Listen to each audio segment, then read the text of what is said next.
Hello students, today we will discuss about haloalkane and haloarenes. Haloalkanes क्या होते हैं? जो एलिफेटिक हाइड्रोकार्बन है उसमें से यदि हम H हटाकर हेलोजन लगा दें तो वो क्या बन जाएगा आपके हेलोएल्केन। इसी तरह एरोमेटिक जो है हाइड्रोकार्बन उसमें हाइड्रोजन हटाकर यदि हम हेलोजन लगा दें तो वो क्या बन जाएंगे हेलोएरीन्स। हेलोएरीन्स और ये आपके हेलोएल्केन्स। क्या होते हैं हेलोएल्केन्स? जो एलिफेटिक हाइड्रोकार्बन है उनमें से हाइड्रोजन को रिप्लेस करके हेलोजन लगाते हैं। और हेलोएरीन्स में क्या होता है? जो एरोमेटिक हाइड्रोकार्बन है उसमें हाइड्रोजन हटाकर हेलोजन लगाते हैं। अब कुछ टर्म है जैसे जैम डाइहलाइड,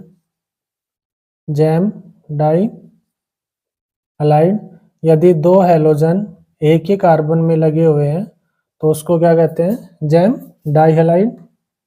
इसी तरह आपका जैम डाइहलाइड के बाद है विसिनल डाइहलाइड। यदि हेलोजन एडजेसेंट कार्बन पे लगे हुए हैं तो वो क्या कहलाएगा आपका? Vicinal dihalide. टू हेलोजन यदि सेम कार्बन पे है,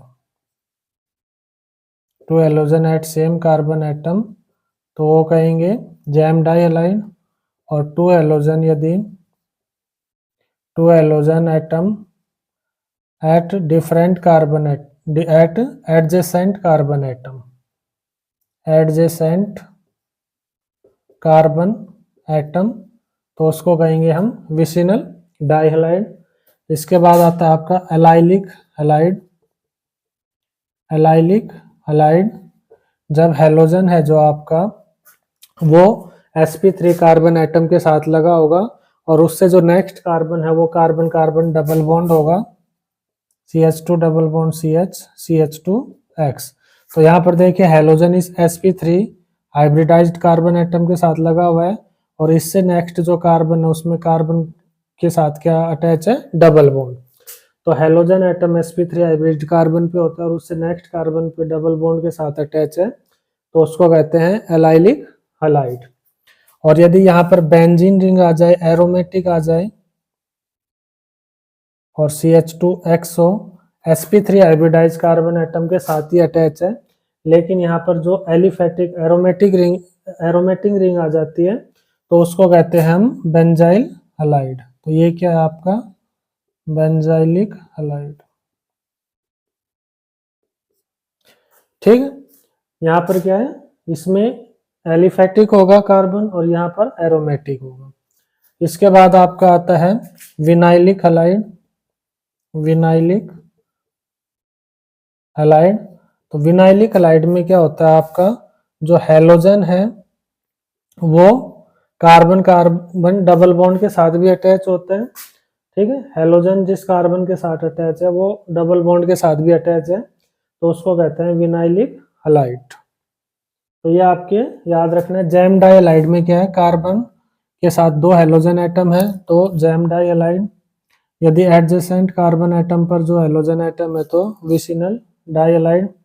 और यदि हेलोजन एटम के साथ sp3 हाइब्रिडाइज कार्बन एटम के साथ है और उससे नेक्स्ट कार्बन पे डबल बॉन्ड है और वो एलिफेटिक है तो उसको कहेंगे एलाइलिक हलाइड। और यदि हेलोजन CH2 के साथ sp3 हाइब्रिडाइज कार्बन के साथ है और नेक्स्ट में वहां पर बेंजीन रिंग है तो इसको कहेंगे बेंजाइलिक हलाइड। विनाइलिक हलाइड क्या होता है? जब हेलोजन एटम जिस कार्बन के साथ अटैच है वो कार्बन डबल बॉन्ड के साथ अटैच होगा तो उसको कहेंगे हम विनाइलिक हलाइड। इसके बाद हम मेथड ऑफ प्रिपरेशन देखते हैं हेलो एल्केन्स के। Method of preparation of haloalkanes, method of preparation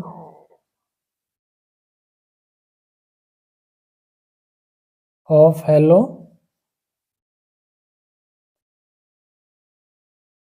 alkene. तो फर्स्ट हम देखते हैं फ्रॉम एल्कोहल। तो जब अल्कोहल, प्राइमरी अल्कोहल या सेकेंडरी अल्कोहल को जब हम कंसंट्रेटेड HCl के साथ रिएक्शन करेंगे एनहाइड्रस ZnCl2 के साथ, तो क्या बनेगा यहाँ पर CH3CH2Cl और यहाँ पर वाटर मॉलिक्यूल रिमूव होगा।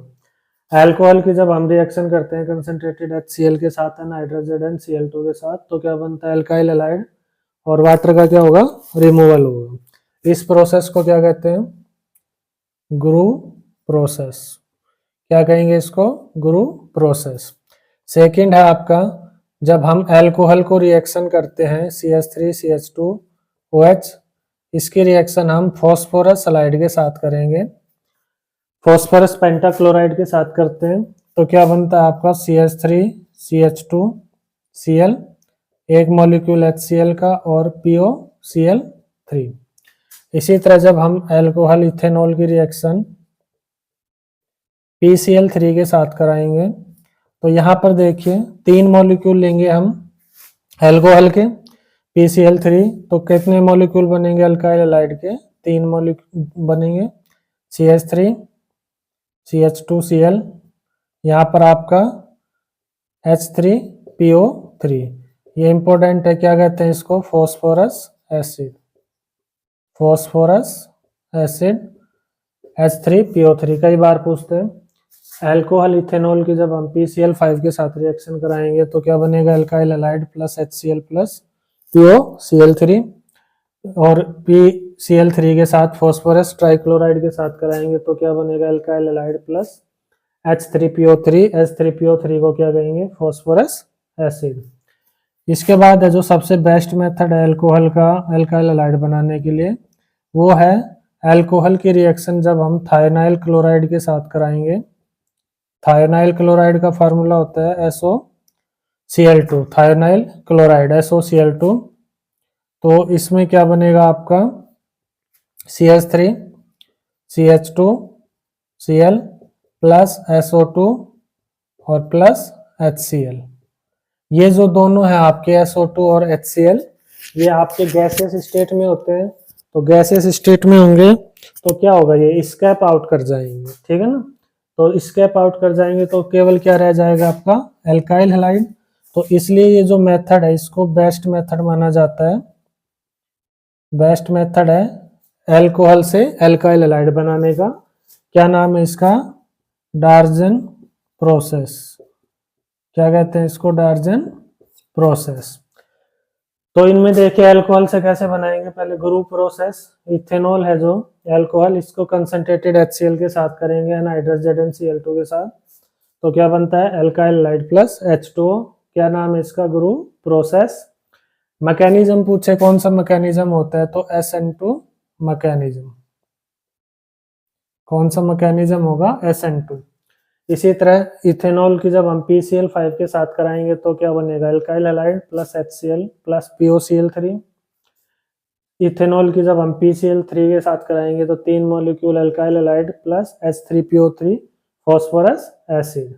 अल्कोहल की जब हम थायोनाइल क्लोराइड के साथ कराएंगे SOCl2 के साथ, तो क्या बनेगा alkyl halide plus SO2 plus HCl। ये गैसियस स्टेट में होंगे सल्फर डाइऑक्साइड और HCl, इसलिए स्कैप आउट कर जाएंगे।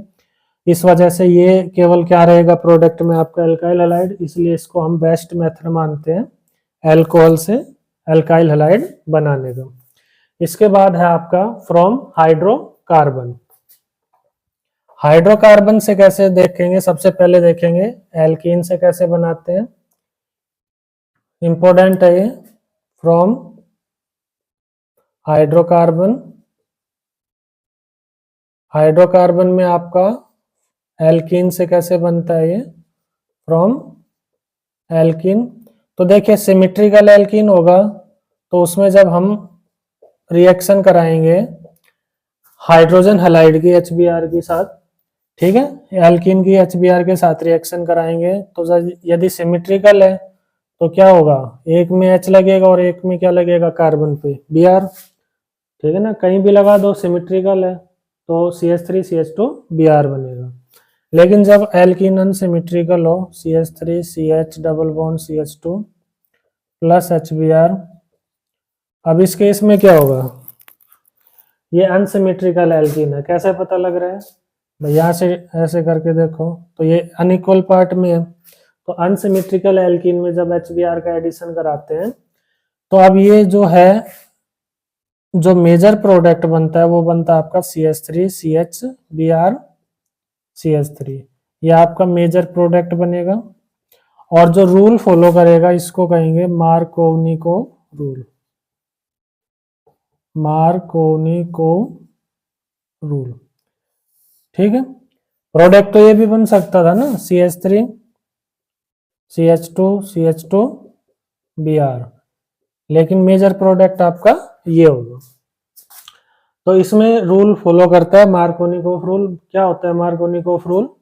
मार्कोनिकोफ रूल कहता है कि जब हम अनसिमेट्रिकल एल्कीन में हाइड्रोजन हैलाइड ऐड करेंगे तो जो नेगेटिव पार्ट है इसका, नेगेटिव पार्ट कौन सा है, Br नेगेटिव, तो नेगेटिव पार्ट है जो वो उस कार्बन एटम पर जाएगा जहां पर नंबर ऑफ हाइड्रोजन क्या होंगे, लेस होंगे, ठीक है। कार्बन कार्बन डबल बॉन्ड के उस कार्बन एटम पर नेगेटिव पार्ट जाता है जहां पर हाइड्रोजन का एटम का नंबर क्या होगा, कम होगा। तो मार्कोनिकोफ क्या कहता है, according to this the negative part of addendum, addendum का मतलब जो हम स्पीसीज ऐड कर रहे हैं HBr, ठीक है, negative part of the addendum goes to that carbon atom of carbon carbon double bond which contain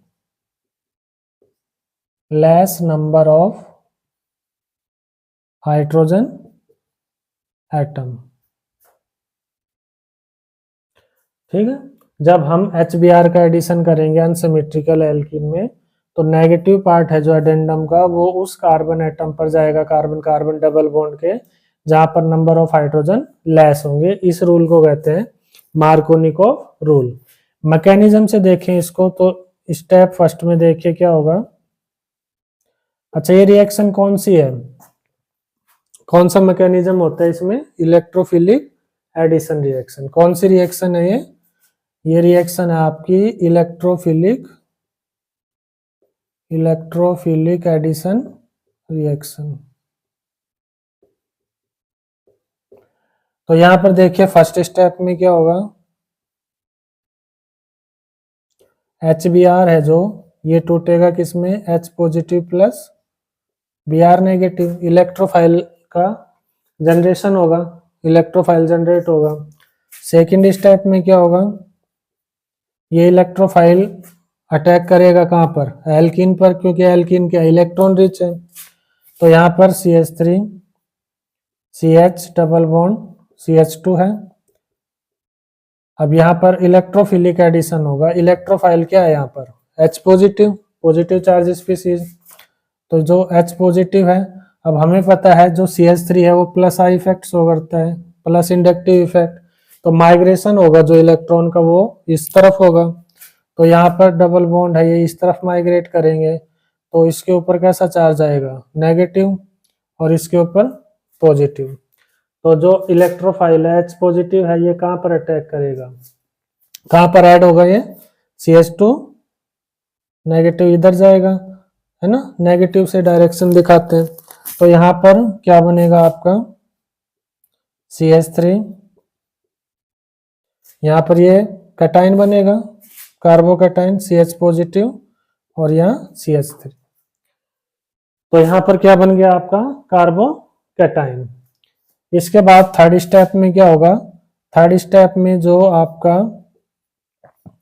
Br negative है वो कहां पर अटैक करेगा, इस कार्बोकैटाइन पे अटैक करेगा और क्या बना देगा आपका एल्काइल हैलाइड बना देगा CH3 CH, यहाँ पर ये पॉजिटिव चार्ज है और ये CH3, Br नेगेटिव यहाँ पे अटैक करता है और CH3 CH Br CH3 ये आपका प्रोडक्ट बन जाएगा। आया समझ में? फर्स्ट स्टेप में इलेक्ट्रोफाइल जनरेट होगा, सेकंड स्टेप में इलेक्ट्रोफाइल अटैक होगा, ठीक है, एल्कीन पे, और थर्ड स्टेप में Br नेगेटिव अटैक करेगा कार्बोकैटाइन पे। तो ये आपका मैकेनिज्म है, इसको इम्पोर्टेंट है, पेपर में आता है, ठीक है। अनसिमेट्रिकल एल्कीन के लिए एप्लीकेबल होगा, जब हाइड्रोजन हैलाइड को ऐड करेंगे तो यहाँ पर जो नेगेटिव पार्ट है वो उस कार्बन एटम पर जाएगा, कार्बन डबल बॉन्ड के, जहां पर नंबर ऑफ हाइड्रोजन क्या होंगे, लेस होंगे। इसको कहते हैं मार्कोनिकोव रूल। इसके बाद देखो, यदि यही रिएक्शन है और इसमें हम पेरोक्साइड डाल दें तो फिर प्रोडक्ट अलग बनेगा। इसी रिएक्शन में यदि हम पेरोक्साइड का यूज करें तो जो प्रोडक्ट है वो आपका बिल्कुल डिफरेंट बनेगा। जैसे मान लो ये CH3 CH double bond CH2 plus HBr। अब हमने यहाँ पर पेरोक्साइड डाला, पेरोक्साइड, तो यहाँ पर क्या बनेगा आपका CH3 CH2 CH2 Br। ये आपका मेजर प्रोडक्ट बनेगा। हो गया ना, उसका रिवर्स हो गया एकदम बिल्कुल उल्टा। वहां पर तो क्या था, CH3 CH Br लग रहा था, यहाँ पर ये बनेगा आपका ब्रोमो प्रोपेन। तो यहाँ पर देखिए कौन सा रूल फॉलो करता है, ये रूल फॉलो करेगा anti Markovnikov rule. Anti Markovnikov rule. Anti Markovnikov rule क्या है, मार्कोनिकोव रूल के बिल्कुल अपोजिट है। उसमें क्या था, नेगेटिव पार्ट कहाँ जा रहा था, जहां पर नंबर ऑफ हाइड्रोजन लेस है। यहाँ पर नेगेटिव पार्ट उस कार्बन एटम पर जाएगा जहां पर नंबर ऑफ हाइड्रोजन क्या होंगे, लार्ज होंगे। तो एंटी मार्कोनिकोव रूल क्या कहता है, it state that when we add hydrogen halide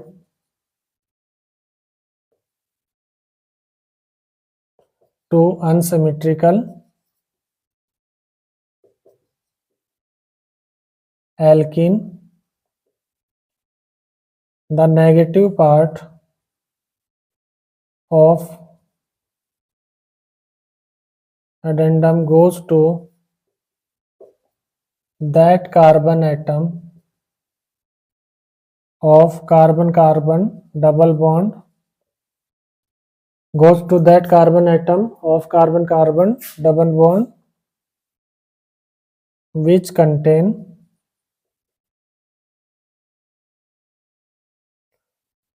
large या more number of hydrogen atom. जिसमें लार्ज नंबर होगा हाइड्रोजन एटम का, उसमें क्या जाएगा, नेगेटिव पार्ट जाएगा। तो नेगेटिव पार्ट यहाँ पर वही है आपका H पॉजिटिव Br नेगेटिव। तो Br नेगेटिव कहाँ जाएगा, यहाँ पर देखिए कार्बन कार्बन डबल बॉन्ड है तो हाइड्रोजन यहाँ पर ज्यादा है, तो Br कहाँ पर ऐड होगा, यहाँ पर ऐड होगा, ठीक है। तो इसको कहते हैं आपको, आपका जो इस प्रोसेस को क्या कहेंगे हम, पेरोक्साइड इफेक्ट, या फिर ये जो रूल होता है इसको क्या कहते हैं, एंटी मार्कोनिकोव रूल। अब इसमें देखिए मैकेनिज्म देखते हैं। तो फर्स्ट स्टेप है जो, उसमें क्या होता है, बेंजाइल पेरोक्साइड है, मान लो ये C6H5 C double bond O C double bond O C6H5। यहाँ होमोलिटिक क्लीवेज होगा। होमोलिटिक क्लीवेज से आपने क्लास 11th में पढ़ा होगा कि होमोलिटिक क्लीवेज से कौन सी स्पीसीज बनती है, फ्री रेडिकल। तो यहाँ पर होमोलिटिक क्लीवेज होगा तो आपका बनेगा C6H5 C double bond O। ये फ्री रेडिकल बनेंगे, कितने बनेंगे, दो भाई, एक तो ये बनेगा यहाँ से टूटेगा और एक ये बनेगा, तो दो फ्री रेडिकल बनेंगे C6H5 C double bond O। अब इसमें फिर फर्दर आपका ये जो है C6H5 C double bond O, अब यहाँ पर फिर आपका यहाँ पर होमोलिटिक फ्यूजन होगा, ये इधर जाएगा।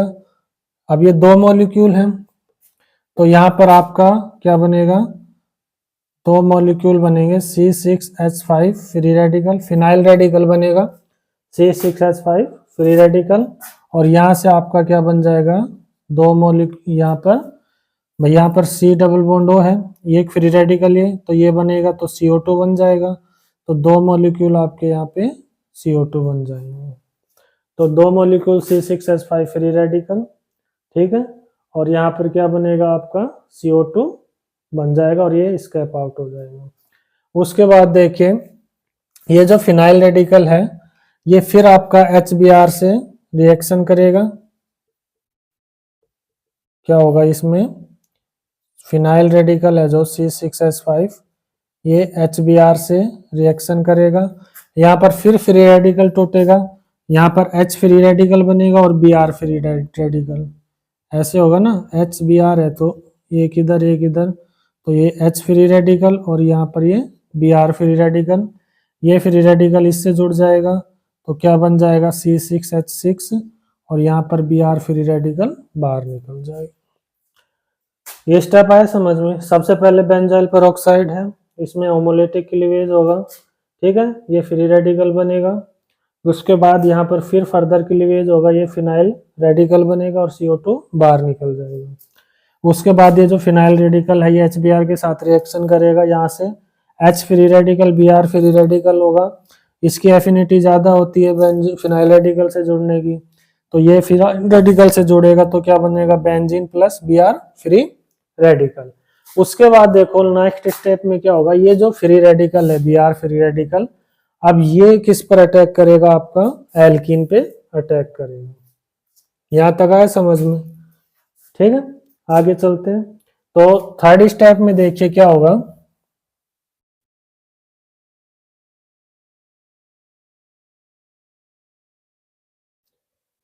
थर्ड स्टेप में क्या होता है, देखिए स्टेप थर्ड, इसमें आपका अनसिमेट्रिकल एल्कीन है जो CH3 CH double bond CH2, इसमें आपका जो Br फ्री रेडिकल उसका अटैक होगा।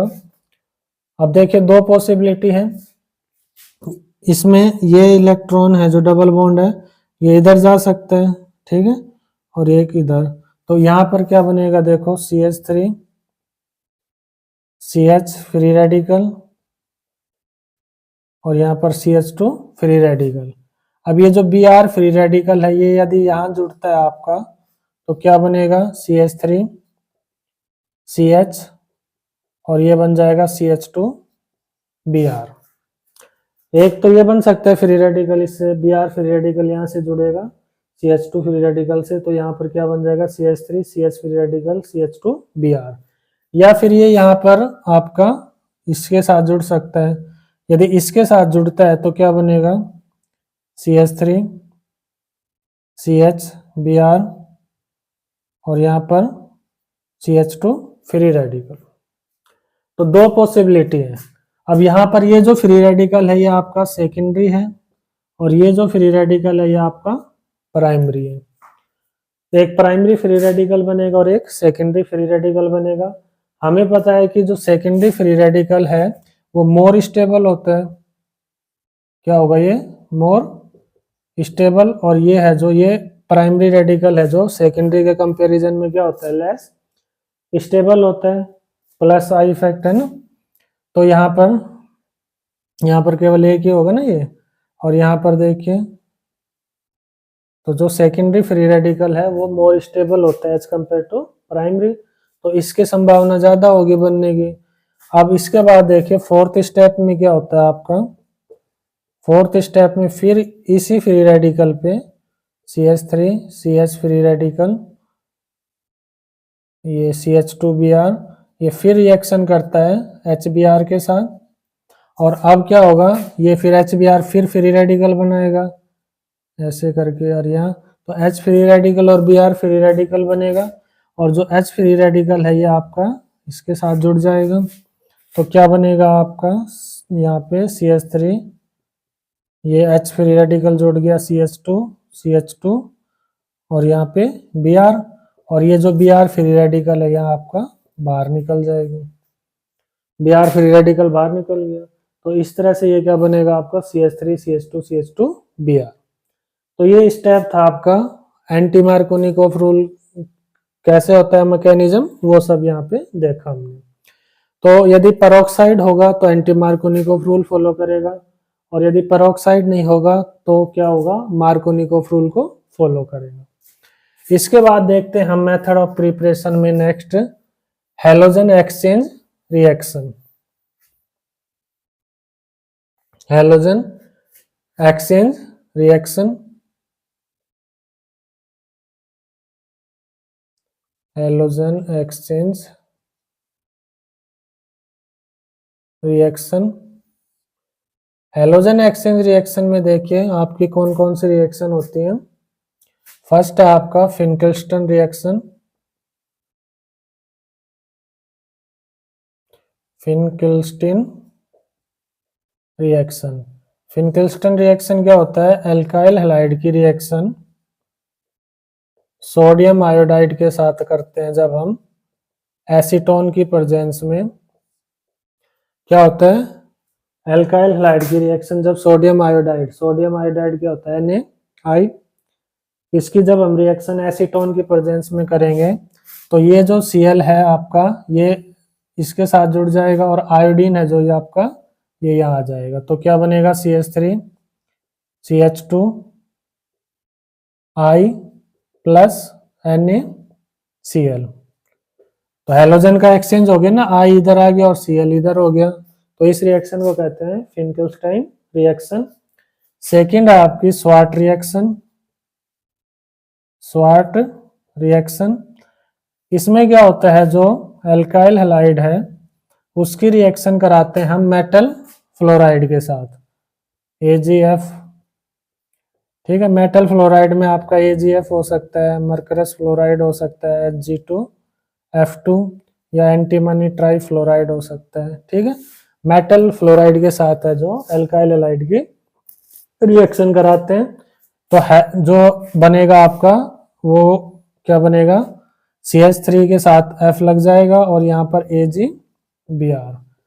तो स्वार्ट रिएक्शन क्या बनाने में यूज होती है, फ्लोरो एल्केन कंपाउंड। ये भी पूछ लेता है कई बार कि Swarts reaction is used to form, तो कौन से हैलोजन बनाने में काम, एल्काइल हैलाइड बनाने में काम आता है ये फ्लोरो एल्केन्स। ठीक है, इसके बाद थर्ड है आपका हैलोजन एक्सचेंज में हंस-डिक्कर रिएक्शन। हंस-डिक्कर रिएक्शन, इसमें क्या होता है, silver salt of carboxylic acid भाई CH3COG, सिल्वर का साल्ट है जो कार्बोक्सिलिक एसिड का, इसकी रिएक्शन जब हम करते हैं ब्रोमीन के साथ CCl4 की प्रेजेंस में, तो यहाँ पर क्या बनता है आपका CH3Br प्लस AgBr और प्लस CO2, तीन चीजें बनती हैं CH3Br CO2 और AgBr। तो इसमें जो कार्बन है, दो कार्बन है इसमें, तो जो एल्काइल हैलाइड बनेगा उसमें एक कार्बन क्या हो जाएगा, लेस हो जाएगा। हंस-डिक्कर रिएक्शन में silver salt of carboxylic acid लेते हैं, उसकी रिएक्शन ब्रोमीन के साथ कराते हैं CCl4 की प्रेजेंस में, तो CH3Br है जो प्लस AgBr प्लस CO2 बनता है। जितना जो साल्ट होता है सिल्वर साल्ट कार्बोक्सिलिक एसिड, उसमें जो कार्बन होते हैं उससे एक कार्बन एटम लेस बनता है किसमें, एल्काइल हैलाइड में। तो ये थे आपकी हैलोजन एक्सचेंज रिएक्शंस। इसके बाद देखें एक होता है अनसैचुरेशन के लिए जो टेस्ट करते हैं, तो अनसैचुरेशन के लिए आपका अनसैचुरेशन टेस्ट के लिए कौन सा होता है, ब्रोमीन वाटर टेस्ट। ये भी कई बार पूछते हैं, ब्रोमीन वाटर टेस्ट है वो किसके लिए होता है, अनसैचुरेशन पता लगाना होता है यदि ऑर्गेनिक कंपाउंड में, तो ब्रोमीन वाटर टेस्ट होता है। जैसे ये है, मान लो एल्कीन है CH2 double bond CH2 Br2 ClCl4 की प्रेजेंस में, तो ये जो ब्राउन कलर का होते हैं जो ब्रोमीन वाटर, वो डीक्लोराइज हो जाता है जब अनसैचुरेशन उसमें किसी कंपाउंड में प्रेजेंट होगा। तो यहाँ पर CH2Br CH2Br, तो ये जो कलर है इसका, ये कलर कैसा हो जाएगा, डीक्लोराइज हो जाएगा। जो ब्राउन कलर होगा आपका ब्रोमीन वाटर का, वो डीक्लोराइज हो जाता है यदि कंपाउंड में आप किसी ऑर्गेनिक कंपाउंड में अनसैचुरेशन यानी डबल बॉन्ड या ट्रिपल बॉन्ड प्रेजेंट है, तो वो जो कलर है आपका इसका ब्रोमीन वाटर का ब्राउन कलर का, वो कैसा हो जाएगा, डीक्लेराइज हो जाएगा। तो अनसैचुरेशन के लिए हम ब्रोमीन वाटर टेस्ट का यूज करते हैं। अब देखिए आप आगे पढ़ते हैं। नेक्स्ट है आपका हेलोएरिन्स।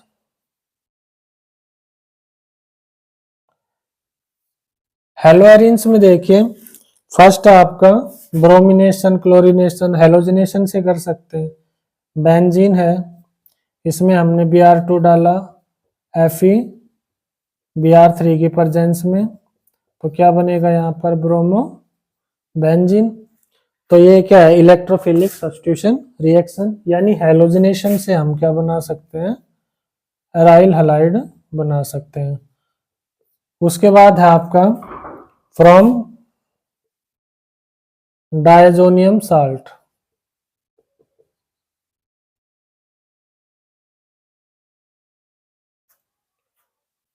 डायजोनियम साल्ट, डायजोनियम साल्ट होता है आपका बेंजीन,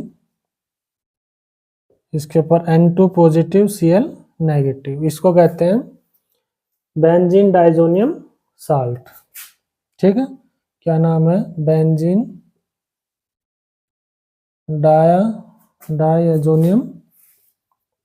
डायजोनियम साल्ट। कैसे बनता है इसमें देखिए, सबसे पहले यहां पर इसको करते हैं,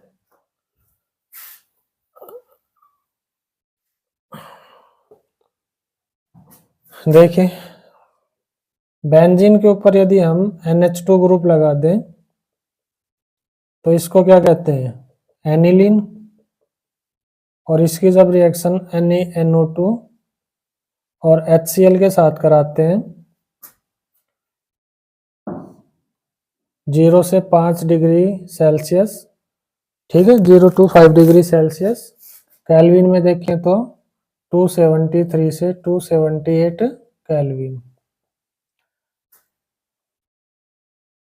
जब इसको हीट करेंगे, एनिलीन की रिएक्शन NaNO2 प्लस HCl के साथ 0 से 5 डिग्री सेल्सियस या 273 से 278 केल्विन, तो आपका क्या बनता है, डायजोनियम साल्ट बनता है, बेंजीन डायजोनियम साल्ट। अब इसकी रिएक्शन जब हम बेंजीन डायजोनियम साल्ट, इसको डाईएजोटाइजेशन रिएक्शन भी कहते हैं, इंपॉर्टेंट है, डाईएजोटाइजेशन रिएक्शन कई बार पूछते हैं। जब इसकी रिएक्शन को बेंजीन डायजोनियम क्लोराइड के साथ रिएक्शन है जो, इसको जब हम Cu2 Cl2 के साथ करते हैं तो यहां पर आपका बनता है क्लोरोबेंजीन प्लस N2। इस रिएक्शन को हम कहते हैं सैंडमियर रिएक्शन, क्या कहेंगे, सैंडमियर रिएक्शन। और जब बेंजीन डायजोनियम क्लोराइड को जब हम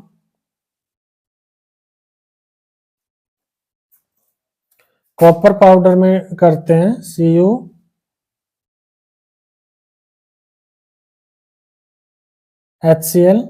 तो यहां पर जो बनेगा आपका वो क्या बनेगा, क्लोरोबेंजीन प्लस N2। इस रिएक्शन को कहते हैं गैटरमैन रिएक्शन, गटरमैन नहीं, गैटरमैन रिएक्शन। तो देखिए दो हैं इसमें, एक सैंडमियर रिएक्शन है और एक गैटरमैन रिएक्शन है। सैंडमियर रिएक्शन में हम Cu2 Cl2 का यूज करेंगे और गैटरमैन रिएक्शन में कॉपर पाउडर HCl का यूज करेंगे। और ये यहाँ से कन्वर्ट, ये रिएक्शन बहुत इंपॉर्टेंट है, कई बार आती है, कन्वर्जन आता है एनिलीन का क्लोरोबेंजीन में। तो ये क्वेश्चन आ जाता है जैसे NH2 NaNO2 प्लस HCl, यहाँ पर ये टेम्परेचर दे देंगे 0 to 5 डिग्री सेल्सियस, हीट करेंगे, यहाँ पर A लिखा मिलेगा, फिर आपको यहाँ दे देंगे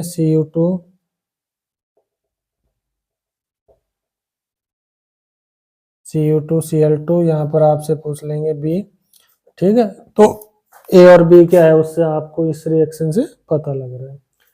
तो बहुत ही इंपॉर्टेंट यह रिएक्शन है। जब अमीन पढ़ेंगे तो अमीन में भी आएगी ये रिएक्शन, ठीक है। अब इसके बाद आज के क्लास में इतना बहुत है। नेक्स्ट क्लास में पढ़ेंगे हम फिजिकल प्रॉपर्टी और chemical property of alkyl halides and aryl halides. Thank you.